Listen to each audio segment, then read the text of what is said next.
Hello mga ka-vibes, for today's video, kumain po kami dito sa Aussie Eatery. Located po ito dito sa Barangay Santa Cruz, Mayorga, Leyte. Along highway lang po ito mga ka-vibes. Nagsiserve po sila ng silog, sisig, bulalo, and snacks like burger, fries, halo-halo, shake, and each po. Ang price range ng silog meal nila ay 59 pesos to 89 pesos at ang sizzlers meal naman ay 109 pesos. Meron din po silang single order na ulam mga ka-vibes at ang price range nito ay 100 to 200 pesos. At ang snacks naman po nila, ang price range nito ay 80 to 100 pesos.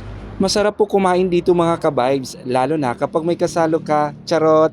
Pero kung wala naman, hayaan mo na lang siya kung may kasalo na siyang iba, charot. Available po ito for dine-in and take-out. Open po sila from 7 a.m. to 12 midnight, Monday to Sunday po. At nagdi-deliver din po sila mga ka-vibes with a minimum charges. For more details, you can visit din po sa FB page nila na ang pangalan ay Aussie Eatery. Oh, Aussie, baka after nito marami nang mag-OC sa sayo. Baka naman, charot! So hanggang dito na lang po mga ka-vibes. Maraming salamat po sa inyong panonood. Please share po mga ka-vibes. Thank you!